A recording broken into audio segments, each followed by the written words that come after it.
Welcome, everybody, to a climate conversation podcast. My name is Dave O'Rourke. I'm a spokesman for the film and a co host of our podcast series. We're, as always, joined by Walter Johnson, executive producer, geophysicist, wonderful human being, and a podcast partner extraordinaire. Walt, it's great to see you. Thank you very much. We're very lucky to have Robert Bryce here today. I mentioned to him, and I'll say to everyone else, I'm intimidated to be hosting a podcast with a person who's hosted hundreds of them on the very subject that we're here to talk about. So, author, reporter, filmmaker, public speaker, expert on energy, power, innovation, politics, and I'm going to add human flourishing, because I've seen your work, and I think that's an important piece of what you do. Author of 6 books, executive producer, star, writer, co-writer of Juice. I believe it's called, I have the exact name of it right here. Juice, How Energy Explains the World. Well, we have 2 docuseries. My colleague Tyson Culver and I co-produced 2 documentaries. The first is Juice, How Electricity Explains the World. And then in January, we released a 5-part docuseries, Juice, Power, Politics, and the Grid, which is available on YouTube. By the way, it's been viewed more than 3 million times, juicetheseries.com. Did I mention juicetheseries.com? I hope I mentioned juicetheseries.com.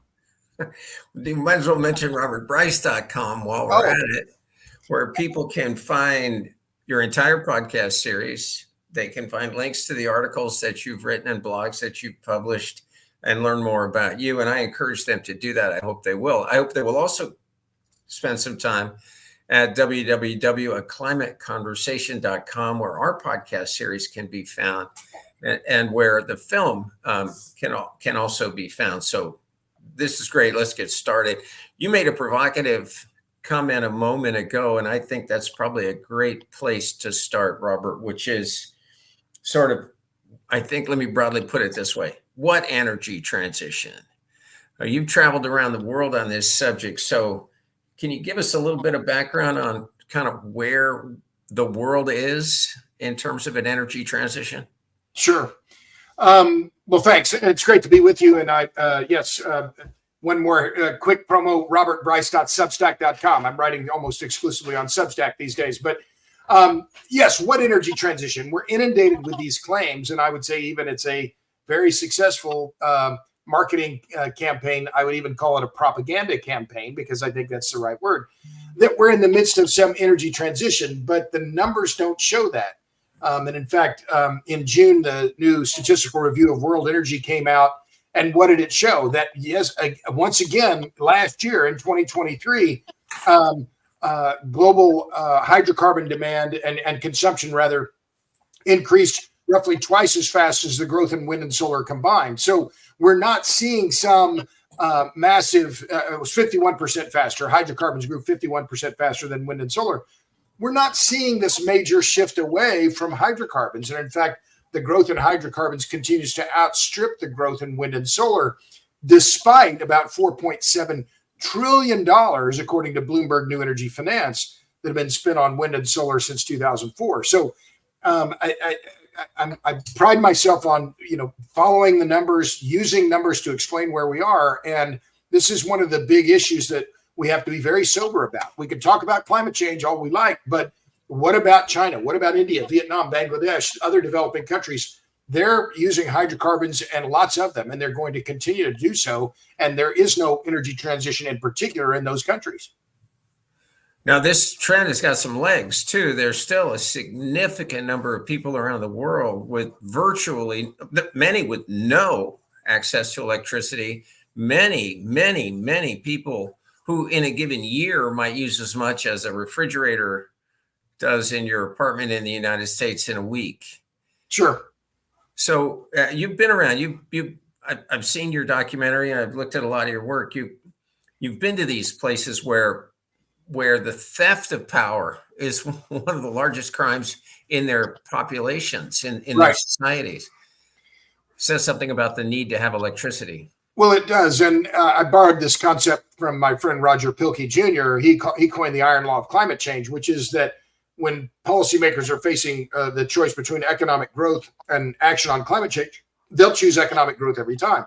So I stole his idea and I coined the iron law of electricity, which says that people, countries, businesses will do whatever they have to do to get the electricity they need. They'll run their own small generator. They will steal electricity. They'll borrow it.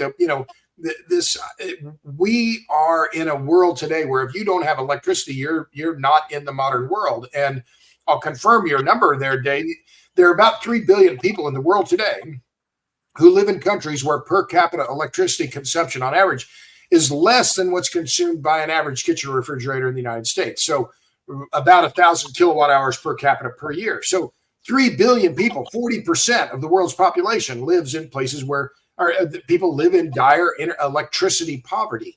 And that's key. And those countries, in particular, Vietnam, I've talked about them, Indonesia, China, India, what are they doing? They're burning more coal. So this is just the reality. And we have to face the reality of what is happening in the rest of the world. And we have to face that reality regardless of what you think about climate change, whether you think it's an emergency or not, doesn't matter. These are the facts and these are the realities. Now, Walt, in your film, there's a section in your film, Ron Stein is a key part of it, but and again, I want to stress everyone should watch both Juice and A Climate Conversation, but there is a very high correlation or crossover between the populations in these areas that you're describing right there, Robert, and where the raw materials for the energy transition are found and mined. And where agriculture is done on a sort of noble, savage kind of a basis, or where people are farming really without the use of power or energy at all. They're using animal labor in lots of places. So, Walt, this has been a cause célèbre of yours, this idea of food security, that energy security is food security. Absolutely. And when you look at, if we go to all solar and wind, it's going to take up the equivalent of about 3 or 4 states and area. That's going to, and it isn't compatible with other agriculture necessarily, usually not. So yes, we're taking a lot of land out of agriculture. Well, not just land, Robert. Were you not just in Nantucket? I was, in fact, and I published a piece today on Substack called "The Offshore Wind Scandal is Even Worse Than You Think." And it is worse than you think. And it took me going to Nantucket and Newport and really thinking about, or as I say, taking a deep dive in the cesspool of offshore wind to understand what's really happening. And what is happening, the big NGOs in America, they're not green groups, they're not environmental groups. The big climate NGOs, Sierra Club, Natural Resources Defense Council, National Wildlife Federation, they're in bed. They're colluding with big foreign oil companies. So those foreign oil companies can deploy offshore wind in the U.S. and therefore make more money. So since when have these groups been allied with the oil industry? I mean, it's an environmental betrayal, the most shameful environmental betrayal in modern American history. They are forsaking our oceans. They want to industrialize our oceans. They want to put hundreds or even thousands of offshore wind turbines right amid known North Atlantic right whale habitat. Terrible for whales, terrible for ratepayers, and yet this is where we are. This is the kind of the apogee, I think, of this climatism and renewable energy fetishism that has now overtaken what would have been traditional environmentalism in America. And it's a very sad day in America that's where we are. I think they have the philosophy, the end justifies the means, because they are no way doing environmental impact statements on their wind farms to the right whale. And we've killed off, I think, about half of the species right now. Well, it's the most critically endangered of the whales, and there are less than 400 specimens left on the planet. And imagine just for a minute if the oil and gas industry had come onto the eastern seaboard and said, "Oh, we're going to put hundreds of offshore platforms in the middle of whale habitat." The hue and cry would be heard from here to Montauk. But instead, it's, "Oh, crickets, because, we're in favor of offshore wind." it is, I mean, it truly is gobsmacking. And it's one thing that motivates me to keep going, because it's so incredible that we are in the midst of this kind of silliness. And yet, and let's be clear, and I'm not a partisan, but this is happening because of the full support of the Biden administration, and I would argue the corruption of the science at the Bureau of Ocean Energy Management. I mean, it really is staggering how bad this situation is, and how it is, in fact, worse than you think. You know, we were particularly intrigued and, you know, really excited about having you coming on the podcast, because we've had geophysicists, geologists, physicists. We've had William Happer on the show, Judy Curry, David Legates, meteorologists, people with real deep expertise. Even had James Camus, who's got a fascinating theory about plate climatology and how the substrate, the mantle underneath the Earth's crust can and does have apparently a profound effect on climate. So we've got the sun, we've got wobbles in the Earth's orbit, we have the atmosphere, we have the oceans, we have the mantle, we have natural forces at play. And we've talked to a bunch of people here, and it's a fascinating topic, but we've been a little short on talking to reporters. And that's been a key part. I believe you were 12 years a reporter down in Austin, and you bring that sort of investigative gimlet eye to these things. And that's kind of what I'm hoping you could give us some insight. How are reporters missing this story? How is this happening? Sure. Well, just a little background. I've been a reporter my whole career. I've never had a real job, David. So now more than 30 years writing for newspapers, magazines, et cetera. Started actually in the late 80s. I guess I'm coming up on 40 years in the business. And, you know, I'll be honest and very clear, you know, about what are my politics. I'm not a Republican. I'm not a Democrat. I'm disgusted. I mean, I'm totally, completely, utterly disgusted. I don't want any truck. I don't have any brief with either political party. You know, and then Robert Kennedy Jr., he's anti-fracking, anti-nuclear, and anti-vax. I mean, you know, we don't have any good choices for president. Let's be clear. But all that said, you know, what I see and what I've seen in my own career is these claims that, oh, there's a liberal media. And, you know, I thought for years, oh, that's just not true. Well, no, now that I see what is really going on, it's very obvious. And whether it's the New York Times, Washington Post, National Public Radio, these are Democratic mouthpieces for the most part. And I take no joy in saying that. But the reality, I see the reporting myself. And I've done the reporting in rural America on the backlash against renewable or big alternative energy projects. And then I see these reporters from the Washington Post, NPR, and go into these rural areas, and they completely make up things. I mean, they just make it up and not reporting the facts. The New York Times will not cover the backlash against wind and solar in New York State. They just won't cover it. So it's remarkable to see, and it's great for me as an independent journalist to be able to be independent and come at these issues as a reporter and presenting the numbers in as clear and as factual a way as I can. But it is gobsmacking. I've used that term before already today, but gobsmacking to see how bad a lot of the reporting is. Not on climate change. They cover climate change and talk about climate change, but about energy and power. And that's a whole different thing, right? You can talk about and talk to climate scientists and it's getting hotter, colder, whatever. But what about energy and power? And what is happening in those networks, those systems? What are the constraints on those networks, on those systems? And there are very, very, very few reporters in big media outlets who do a good job on energy and power reporting. Well, they've got an opportunity today with Hurricane Beryl. If I'm not mistaken, that's not very far from, if you're back at home in Texas, it's not very far from where you're sitting right now. In fact, weather's probably coming your way if it isn't there already. 3 or 4 years ago, there was a tremendous mess in winter. Yeah. Now a tremendous mess in summer. And so this is the thing I was talking to producer Zach a little bit earlier, that I think a mistake a lot of people make is they created a synonym they say sustainable when they mean renewal. Yeah. And sometimes they say reliable, and that doesn't match either one of those other terms. So what's happening in Texas?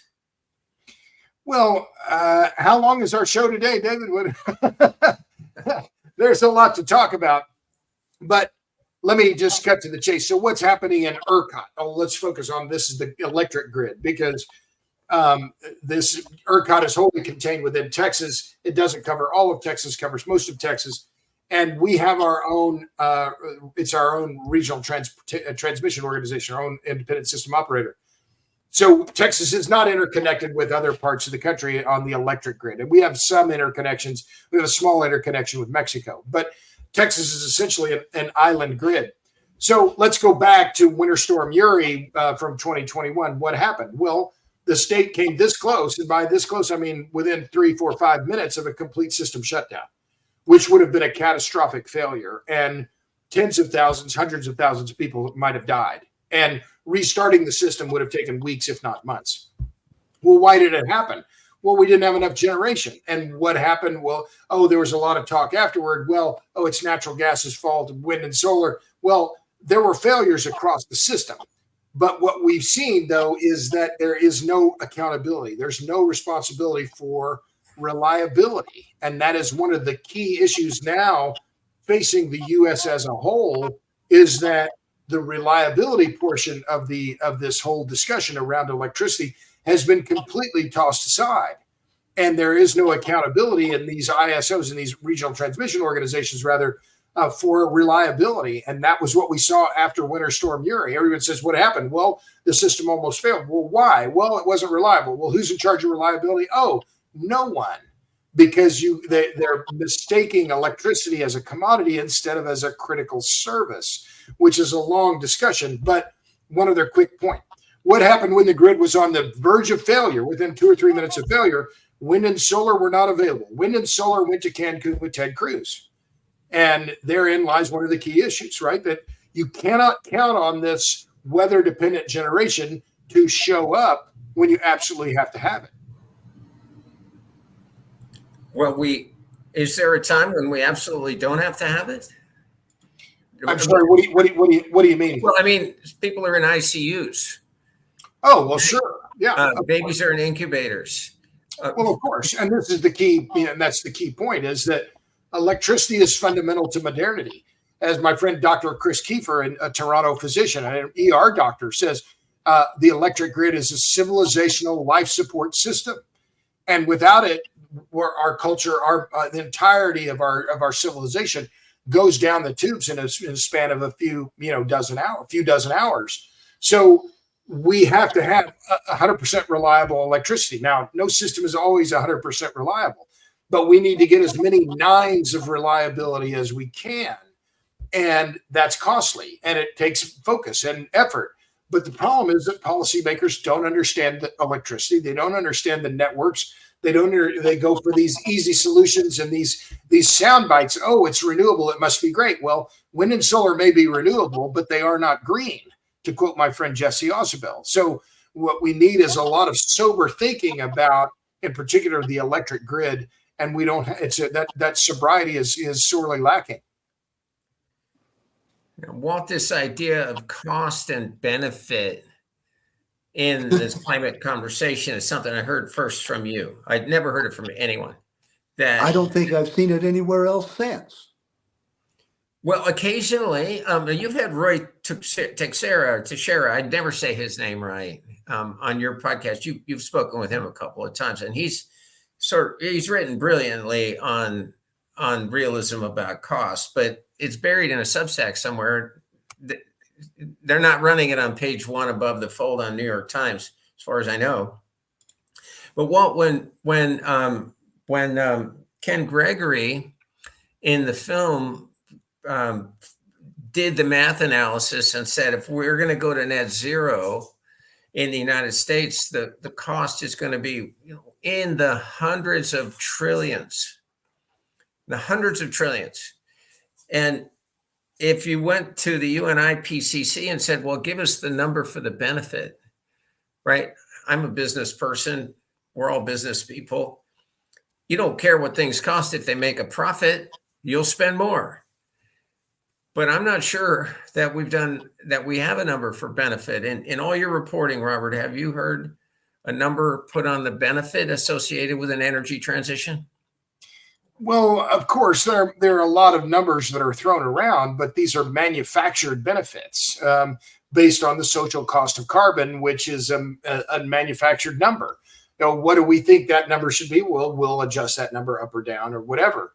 So, to me, and this is getting into the weeds, I think, in terms of it's not that the costs don't matter, but to me, what are the bigger issues that we have to address? And I think the most obvious one is, regardless of what you might think about climate change, what Walter might think about it, what is the reality? In the future, whether it's getting hotter, colder, more extreme, longer, we don't know. Maybe it is. I'll grant you that. What is the reality? We're going to need a hell of a lot more energy and power than we're consuming now. That's just the reality of it. Now, is that true in the United States? Our energy and power consumption is leveled out, right? We're already so energy rich, generally speaking, we can't use anymore. That's not true for Africa, where you have roughly 1.2 billion people who in total use about the same amount of electricity as 35 million Canadians. So this disparity is what really is the major concern. And we have this Western conceit, and I think that's the right word, that, if we just lead the world and we cut our own consumption and reduce our emissions, the rest of the world will follow. No, damn it, no, they won't, because so many people are still living in dire poverty. So again, I'm going to go back to where I started. We need sobriety when we address these issues. Can we reduce our emissions? Yeah. Should we? Well, okay, maybe so. But we have to balance whatever action we take on climate change with everything else. Climate change is a concern. It's not our only concern. So we have to balance whatever spending, whatever focus we have on decarbonization against all these other needs in our society, including, maybe Secret Service protection for the president. I don't know, just maybe. My understanding is polling numbers in the United States, I think globally it doesn't even register in the developed world. Let's put it that way. In the developed world, I don't know how much polling they're doing in the developed world, but I'm sure that climate change would not register, wouldn't get to 1%. And it barely gets to 1% in the United States. And yet it dominates so much of the conversation that we have. And I've been asking Walt since I met him, cui bono? Who is benefiting from this? What is the point of impoverishing people, starving other people? Is this some sort of global death pact or what? It's hard for me to figure. Just as a realistic, rational person, why are we doing this? I should let Walt have the floor here. I've been dominating a little too much. Walter, what do you say? Well, there are a couple things. If we consider all of the United States and Western civilizations, all that are committed right now to going to net zero, if they all go to net zero, my understanding is we're going to see a net benefit of less than 1 Fahrenheit degree. Which is minor.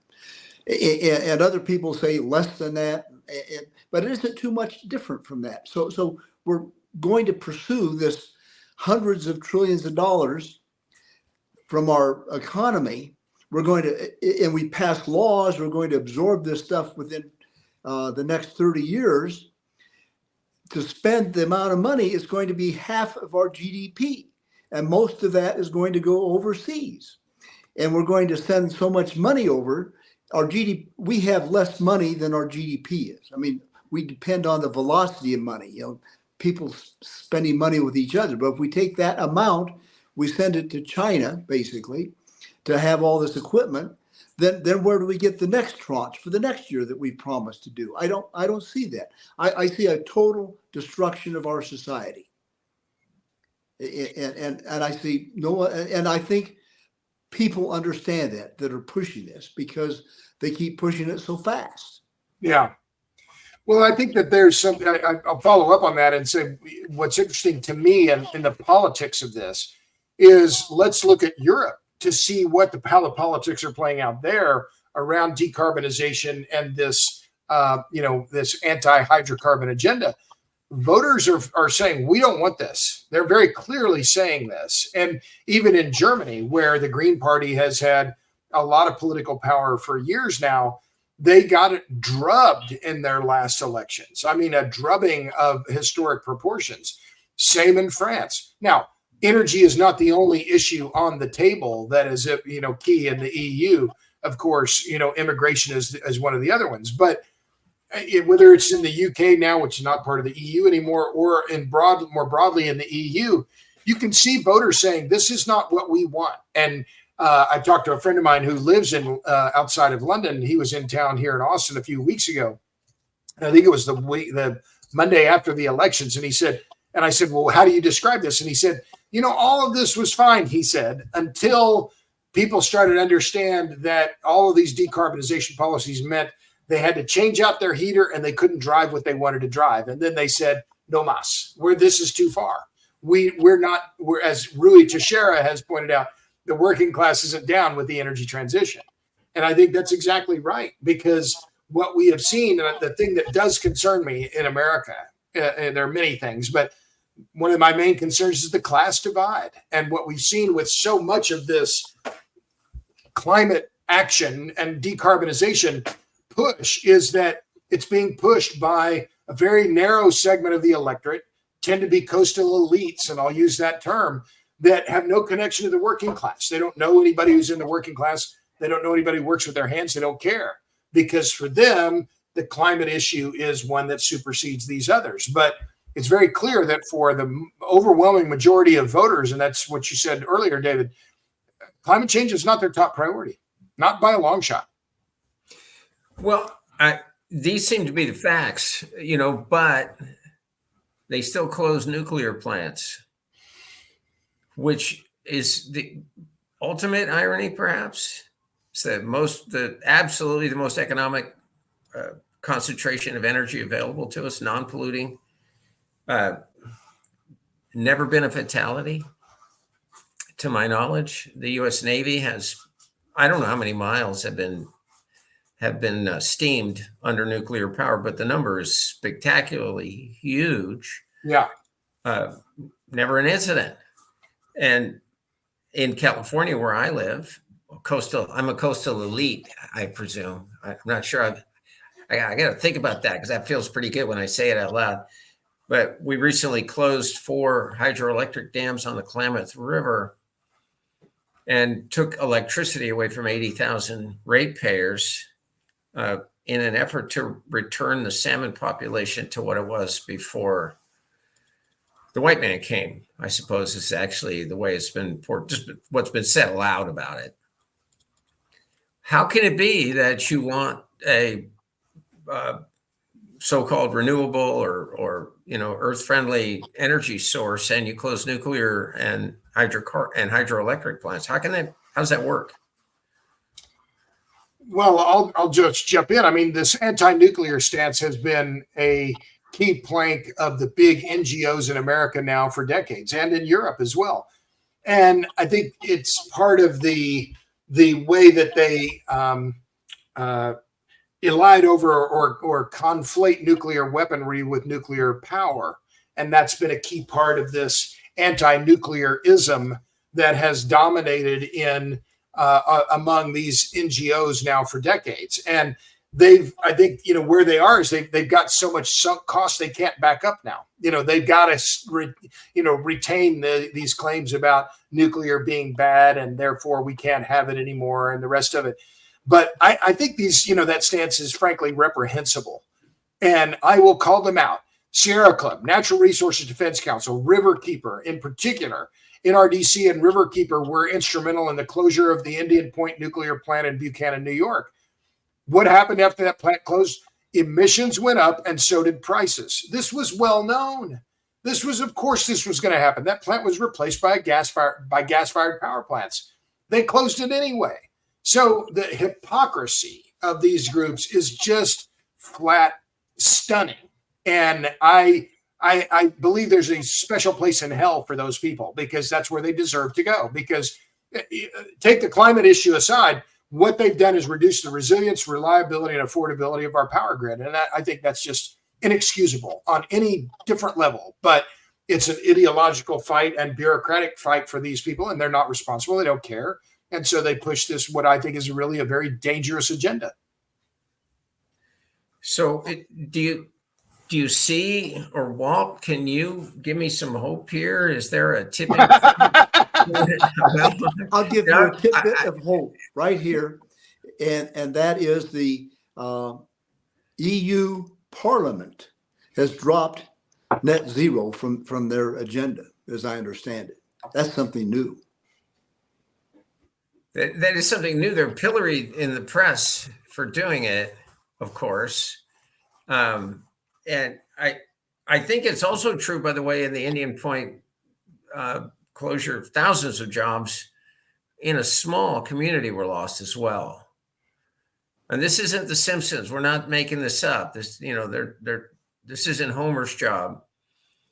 This is a serious spike in unemployment in an area that already, all the way back to Hillary Clinton. Yeah. Upstate New York has been an area where employment is, a Rust Belt issue. Well, and we've interviewed in our first documentary, we interviewed the mayor of Buchanan, New York, Teresa Knickerbocker, which is the perfect name for any New Yorker, Knickerbocker. But that Indian Point provided about half of all the property taxes or sales tax or tax revenue for the town of, or the village of Buchanan. So the closure of that plant was a devastating blow to Buchanan as a municipality, aside from the loss of the jobs. And those were generational jobs. And remember, this is the thing that just, as my late brother John Bryce would have said, grills my cheese, just chaps my hide, that these promoters of alternative energy, I don't call them renewables, I don't call them green, I don't call them clean, alternative energy, they talk about job creation.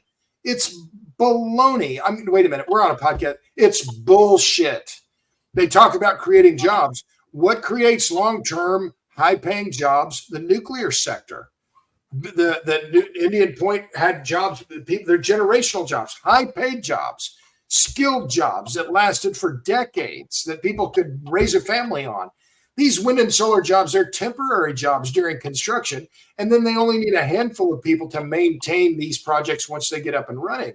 Well, so this whole idea that this industry is going to create jobs, it doesn't. It destroys jobs, and it raises electricity prices, which is regressive on the poor and the middle class. So it's all so incredibly cynical, and I believe there's a special place in hell for some of these people, and I hope they go straight there. How about that? I'm not advocating violence. I just want them to go to hell. That's it. There you go. Well, if I'm not mistaken, your first book was centered on another group of people, some of whom are already in hell, if I'm not mistaken, the Enron debacle. Yeah. What was your experience covering that? What don't people know about Enron? It's faded so far into history, might as well be Teapot Dome at this point. But you were there when it happened, right? Or you were there covering it. Yeah. So what are the takeaways from that? What should we have learned from Enron? Well, what did I learn was that it all comes down to cash, right? So when I was writing the book, and I wrote that book, Pipe Dreams, Greed, Ego, and the Death of Enron, in 6 months. I worked 7 days a week for 6 months and got it done. It was the first serious book that came out on Enron in October. It came out in October of 2022, and the failure was December 2021. 2001, right? That's right. 2001, and the book came out in 2002. The most valuable advice I got was from a former accountant at Enron who said, if you're looking to figure out what happened, follow the cash, follow the money. What happened to the money? Well, Enron ran out of real cash. That's why that's why companies go bankrupt. They run out of money. But I think it's also important to remember, gents, that what the legacy of Enron is still very much with us, in that Enron pushed for this, what Ken Lay called the restructuring of electricity markets. Well, his idea of restructuring was deregulation. In other words, everybody's just going to compete because electricity is a commodity. And there was a senator David Sibley from Waco, in fact, who stood up on, and I think on the floor of the Capitol and said, well, electricity, if you don't like that price, it's like a can of beans. You can just go down the street to another supermarket and get a different can of beans.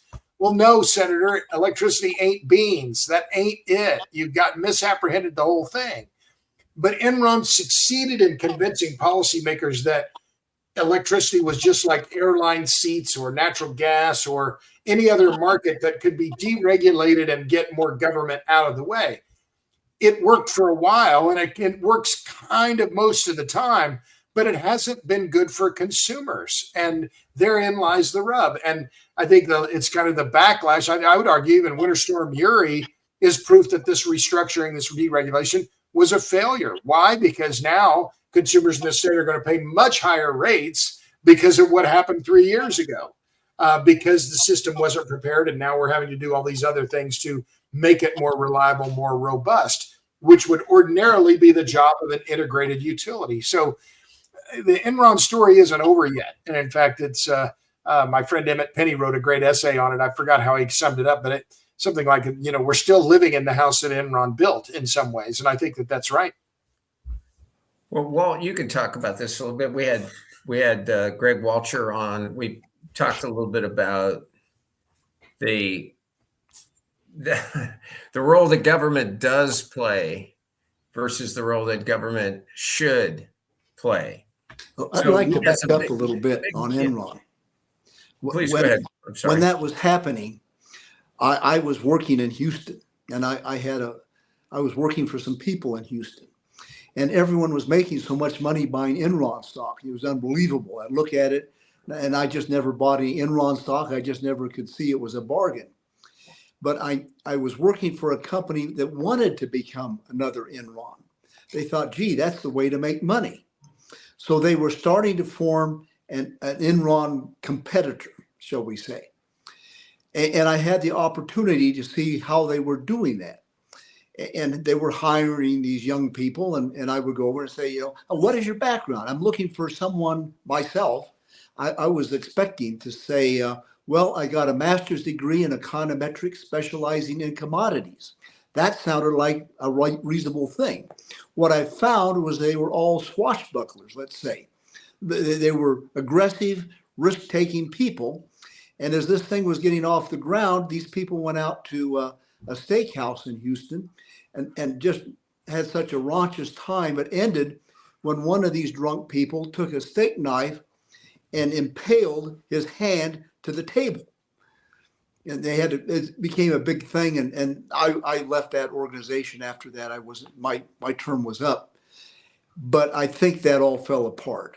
And that what they're picking is risk takers rather than even analytical people, was my take. Well, we've got now interesting things happening where government is in a risk-taking role.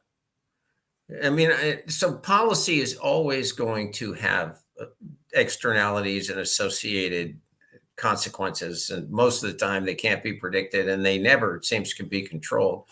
But we have a remarkable situation where government policy has potentially enormous economic consequences for the American worker, enormous. So, for example, I've seen studies that say for us to achieve net zero by 2050, it will cost 5% of forecasted GDP a year. So we haven't had 5% GDP we had an occasional quarter here and there, but I don't believe we've had an annual GDP year since Reagan was in office. There may have been one, I don't know. I can't speak for every year, but it's be an uncommon year where we had a 5% real GDP growth. So what that implies is negative economic circumstances, which will translate into income, employment, and eventually demographic data. Looks like the demographic part's been taken care of in the last couple of years. We've done a real good job of bringing the American demographic numbers down in terms of average wealth, the health of the population. I mean, you go across the board, longevity has decreased. We're in some trouble. And it appears to me that there's some acceleration happening in this, particularly when you look at, we talked to John Harpole recently, when you look at what's happening with the transmission and in the natural gas marketplace, which is absolutely fundamentally required. It is the main ingredient in fertilizer. So, as I say, what I'm interested in is what's it going to take for realism to come into this conversation. I'd love to have, like I say, give me some hope. Tell me the event, the strategy, the tactic, the thing that will be the canary in the coal mine here that will say, aha, now we're seeing the turn. I haven't seen it, if there is one. Walter? Well, I think it's coming. Let's back up on the government's ability to efficiently spend money. Look at the more recent, $1 billion we're going to have RV or EV rather charging stations spread throughout the nation. And for that $1 billion, I think we got a total of 7, because all the different things the government was looking at. Here in Colorado, we just built the VA hospital, and it costs 5 times per bed to build that is what other hospitals have, about the same size. So our government has a very poor track record, and it's been getting worse. So I think people are going to stand up and demand changes. That's.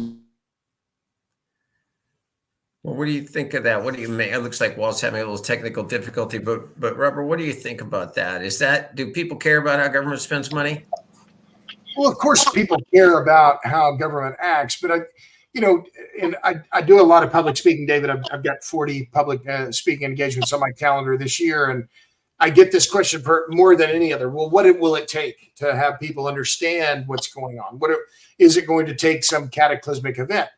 Well, perhaps. I hope it doesn't. I hope we don't need another Winter Storm Uri or, for instance, Winter Storm Elliott in 2022. I wrote about on my Substack, robertbryce.substack.com. I wrote a piece called Bone Chilling about the near collapse of the natural gas grid in New York City. Now, imagine this was in Christmas 2022. We've been talking about the electric grid. The gas grid is also critical to America's energy affordability, resilience, and affordability, and energy security. Therefore, the gas grid in New York City almost collapsed during Christmas of 2022. Imagine if it had. The loss of life would have been significant. Tens of thousands, hundreds of thousands of people died.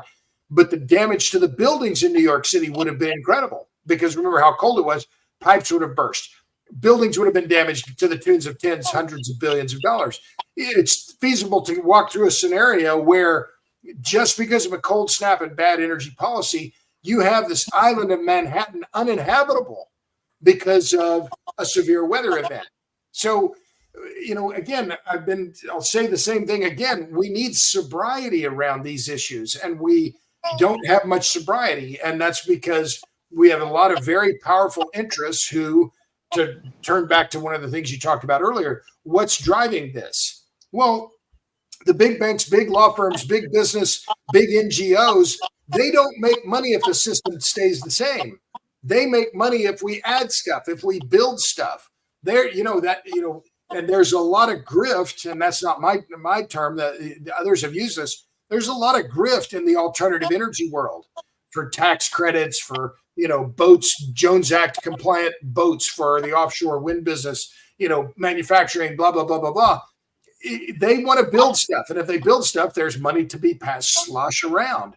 But nuclear plants, not so much, because you build a plant and it works for 60, 70, 80, 100 years. Not so with wind and solar. So, these are of a piece, but to have good policy, we have to have sustained conversation and very, very sober ones about what the objectives are. And those are being distorted because of, I think, this excess focus on decarbonization to the exclusion of everything else. I think you mentioned that very well in your description of what's gone on with the Osage Nation. Yeah. Of course, you talked about it. I've been close to that. I've found that, I know what's happened in the end, but here this group has been conned into doing this thing. They were lied to, basically, and they won in court, and this whole thing is having to be dismantled at a big cost. But the cost is not the people paying the cost, I think, is going to be the taxpayers. Yeah. From all this grift that's been floating in there. Well, and don't forget, it's going to be the ratepayers as well, because, this myth that wind and solar alternative energy are cheaper is just that. It's a myth. And you only need to look at California to understand this to be true. They've added all this renewable capacity, all this wind and solar capacity, and they're going to add even more. And what's happened? Rates have skyrocketed. And they closed the San Onofre nuclear power plant. And what happened? Rates went up. So did emissions. So we have test cases where we can look and see, what has happened when the policymakers have gone overboard and pushed decarbonization too fast? Prices have skyrocketed. Reliability has gone down. We can see this in Germany and in California. What is it going to take to get back to your question, Dave? I hope it doesn't take a mass mortality event. I fear it might. I hope it doesn't. Well, it doesn't seem to be there's any amount of help that's going to be coming from what's called the mainstream media. I'm not a person who likes that term very much. Well, what can I say to that? Well, you tell me, because they were shocked to find out that Joe Biden has got some mental acuity issues. Shocked, I tell you, on June 27th, after he fell down the stairs and fell on the thing, and he couldn't get a sentence straight. And it's clear the American people were misled about his mental clarity in a systemized, in an organized way. It's clear. You can turn, and I used to love, what's his name? Can't remember his name. Tim Russert. I used to get up in the morning when I was younger and watch Tim Russert on Meet the Press. I thought it was the best thing in television. And you were getting journalism coming at you. You went on his show, you were going to be asked whatever question you hoped you would not be asked. That's what you were going to be asked. I haven't seen that in years. And I haven't seen a mature conversation outside of these two films and some other realism-based. David Legate's new book is absolutely tremendous. Recommend that. We had him on a couple of months ago. There are thoughtful, interesting, intelligent, leaderly people in this game, but they're not in the. You don't read about them in the Post. You don't read about them in the Times. LA Times has become. I live in California. The news just keeps coming for people in California. The papers of record in California are terrible, beyond imagination.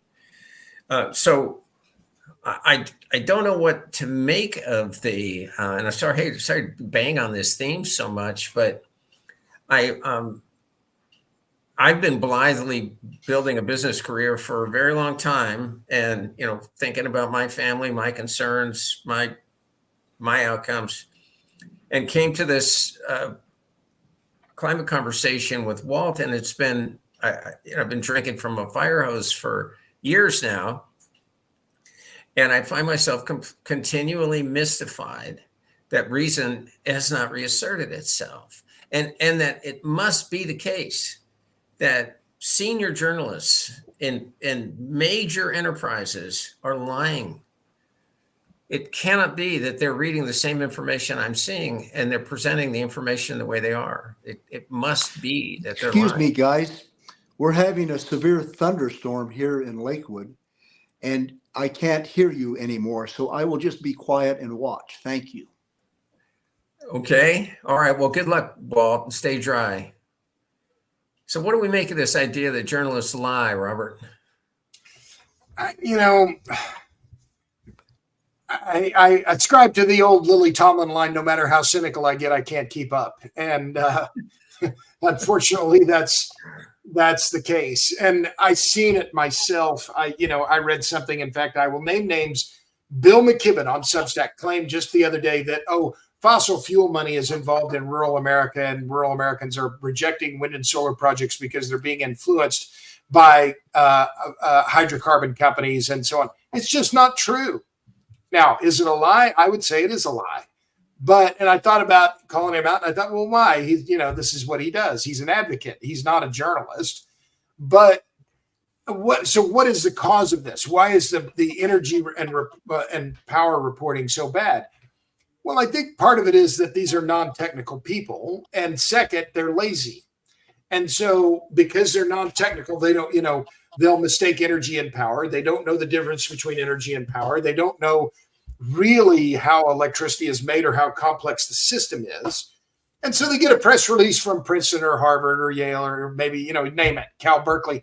Oh, we have a new study that says we can run the whole system on solar, wind, and batteries. No problem. So they'll print that story. I see it in the Washington Post. I've seen it in the New York Times. It's press release journalism because these are reporters. They're busy.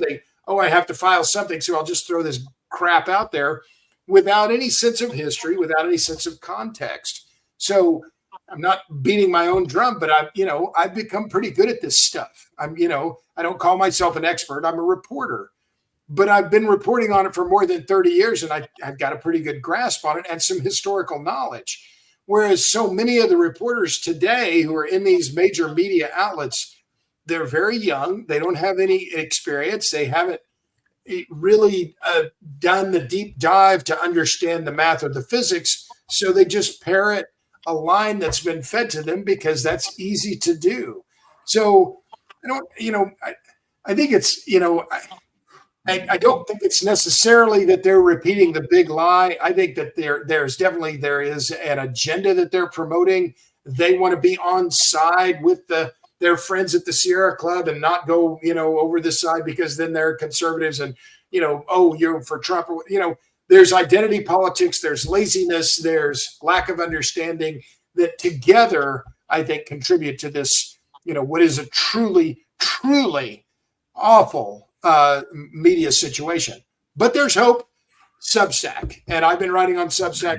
The reporting on Substack on energy and power is just top notch, and so I love it there. robertbryce.substack.com. I'm putting my focus there because it has good reach. I can write what I want, when I want, how I want, with the graphics that I want, and I've found a lot of power and a lot of traction rather on that platform, and so that makes me hopeful. Yeah, I'm hopeful when I see, there's an element of influence that I think your answer was brilliant and comprehensive. But there is another element that you didn't mention, which is the threat of cancellation. Yeah. If you have a scoop, if you reveal, hey, wait a minute, we almost lost 100,000 Texans because of Uri, or not because of Uri, but because of policies made by bureaucrats and legislators who knew nothing and appeared to care nothing about potential outcomes, but wanted a headline that they were green friendly. Barry Weiss, if you must be familiar with Barry Weiss at the Free Press, lost her job she was called the Hitler. Yeah. No, that's particularly egregious slur to put on her. Yeah. It seems to me. Now, she's made lemonade. She's done a beautiful job. I love her new company and what she's doing with the University of Austin, right down the street from you. Yeah. That's great. But I think a lot of people are just terrified to have an opinion, not to have an opinion. They're terrified to report facts that they find out. The kind of facts we can find at robertbryce.substack.com, for example. Sure. If anybody wants to go visit over there. Well, I think that there's some of that. But I also think, Dave, this idea of the herd mentality that, they want to be on the right side. By the right side, meaning the left, right? They want to be on the side of climate activism because that's where the money is. Now, so one thing that we haven't talked about at all is the fact that so many of these media organizations are owned by the oligarchs. So you have Michael Bloomberg has given $500 million to the Beyond Carbon campaign.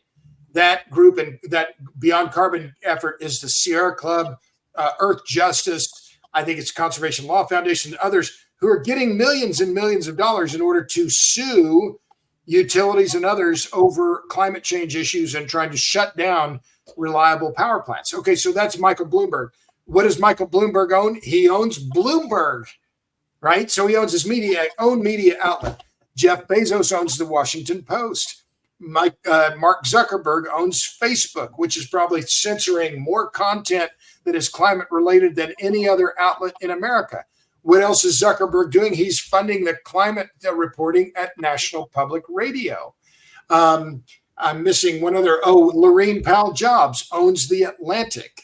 So you have these oligarchs, these super, super rich, not just billionaires, decabillionaires, centibillionaire, not Bloomberg maybe, and definitely Bezos, who not only are super rich and flying around in their own jets and yachts and the rest of it, but they're funding more climate journalism, not energy and power journalism, focusing on climate. That this is the problem, forgetting about the importance and the and need for reliable, affordable energy and power. So this media environment is not just these other things that I talked about. Young reporters with no technical training, no history, no understanding of the networks and the complexity of the networks, but the money that their organizations are spending. And in fact, in some cases, Julia Simon at NPR is being paid directly through the Zuckerbergs to report on climate change. She's not going to report on Facebook and their CO2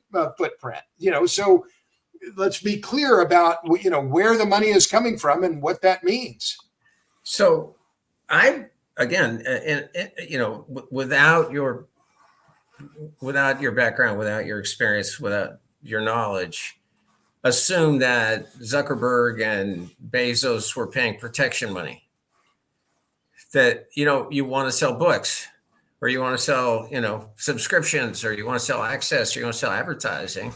You don't want to get on the wrong side of the crowd. Sure. Or bad things happen to your brand.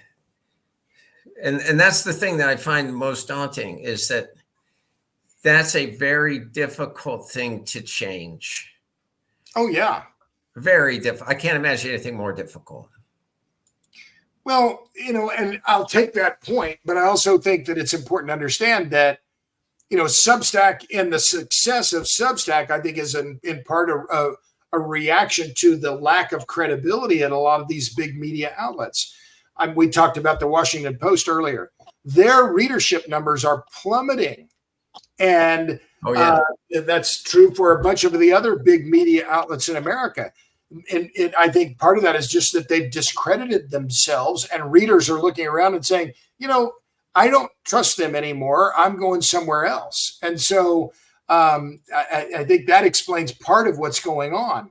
I knew I had a list. Okay, so Bezos, the Washington Post, Bloomberg owns Bloomberg, Zuckerberg owns Facebook, Bill Gates owns LinkedIn, or Microsoft does, Elon Musk owns Twitter, and Laurene Powell Jobs owns The Atlantic. So you have the billionaires with their own platforms. And then you have the Associated Press, which in June, they published an article. The headline was, "The Philippines goes all in for natural gas, a climate pollutant." That's the headline. Okay, well, so what's going on at the Associated Press? Well, in 2022, they got an $8 million grant from the Hewlett Foundation, Rockefeller Foundation, Walton Family Foundation, and Hughes Medical Institute, and Quadrivium. Well, who's Quadrivium? That's Rupert Murdoch's son's foundation. So you have these super, super rich entities that are now funding climate alarmism in some of the biggest media outlets in the world. It's not just the New York Times, Associated Press, NPR, the rest of them I've already mentioned. So, this money the oligarch class is now filtering down into what I call the industry's own media empire. And that's what it is. Yeah, that's the list you went through there is, combined, got to be near $1 trillion, got to be in the hands of 5-6 people, seems to have an outsized impact. I mean, it used to be it was easy to hate George Soros for some Yeah. people, right? It was Right. easy. It's pretty easy, right? He kind of looks evil. He kind of looks like Dr. Evil, and he's got that weird accent, and kind of easy guy to hate. It's kind of hard to hate Lorraine Jobs. It's kind of hard to hate her. You know, she was married to one of the most influential, interesting men, at least of the century. Yeah. And maybe of all time. And my understanding is that she's a wonderful human being, in an admirable, a wonderful person in every way. And so it's kind of hard to run that down or square it. And yet Walter Johnson is a wonderful human being. And he just wants to have a conversation about, should we be spending this money? And if we are, what can we expect in terms of a return on this money? And I think that's an interesting question, and it shouldn't be political. It's like, well, this is going to cost, and it's going to cost your health. It's going to cost your lifestyle. It's going to cost your longevity. Might cost you your life if you're in the wrong place at the wrong time, and you need electricity to live, to power the medical equipment that keeps you alive, or the heaters that keep you warm when it's freezing, or the air conditioning that keep you alive when it's 120 in Las Vegas and you can fry an egg literally on the sidewalk outside. Yeah. Well, let me read you this one segment. This is from the Associated Press announcement in 2022. The AP said Tuesday it is assigning more than 24 journalists across the world to cover climate issues in the news organization's largest single expansion paid for through philanthropic grants. So here's the AP, a very large organization, putting out the signal, we're going to cover climate issues, not energy issues. We're going to cover climate. And because we just got this money from some of the multi-billionaires, and that's our marching orders. So that's what they're doing. So, but this isn't just Atlantic, Bloomberg, Washington Post, Facebook, et cetera. You look at some of the other, like Atlanta Journal-Constitution. They got a big grant to fund their climate reporting. So what we're seeing is something I think unprecedented in my knowledge as a reporter for now more than 30 years. We have this massive influx of money into the news business to focus on a single part of this broad spectrum of news that happens to agree with this agenda that is being promoted by the super moneyed interests, big banks, big law firms, big NGOs, big business, that then the money that goes through the think tanks that comes from the businesses, the banks, Conservation Law Foundation, who are they funded by? Well, a couple of their big funders are JP Morgan, the big bank, their charitable giving fund, and Bank of America, charitable giving fund. Well, why does that matter? Because the banks are the ones doing tax equity financing. And what is Conservation Law Foundation doing? Promoting alternative energy that needs tax equity financing. So it's the self-licking ice cream cone. And then they have their own media outlets that they say, oh, we're doing this, and isn't this great? And, offshore wind and solar and la, la, la. And then the media, the reporter who's, got the liberal arts degree from Brown University says, oh yeah, that's great. Offshore wind, never mind the whales, never mind what all these other issues. Climate change is the issue, isn't it? They nod and they say, yeah, climate change is the issue. That's the only issue. It's an issue. It's not the only issue.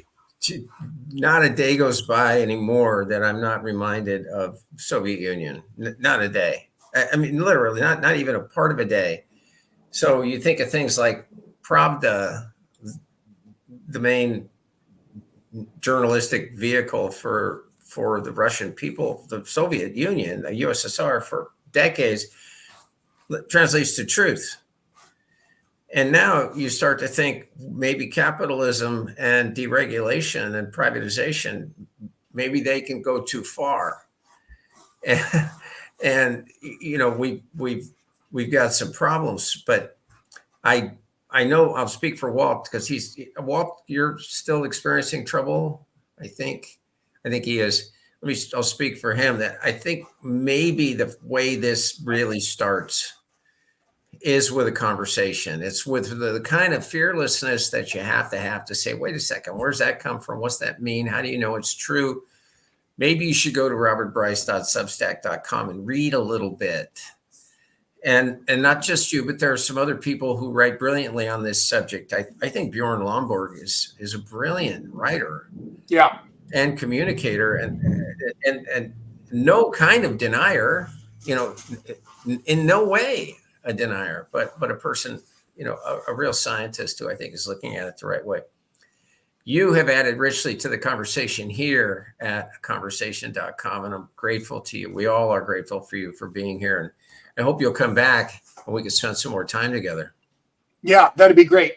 Enjoyed it, Dave, and enjoyed getting to know you. And Walt, sorry you're having technical difficulties, but these issues are key and they're really important. And what motivates me is, this is my purpose and my passion. I'm an old guy now. I'm Social Security eligible, but these are the most important issues of our day.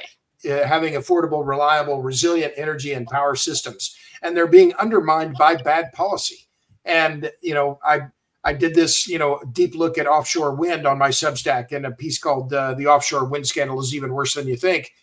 And it is even worse than you think because of all the different things that are, all the impacts this is having on ratepayers, on whales, et cetera. And so I'm happy to have this conversation, and I'm pleased that you all are so interested in it and would love to come back. Well, thank you very much. I'll tell you that. Thank you very much, everybody. And Dave, we have him. There he Dave, is. I could not hear, but Robert, I can. So that must be something other than the storm here. But thank you very much for all your help. And thank you for being on. Well, I want to encourage everyone, please don't forget to visit us at www.climateconversation.com.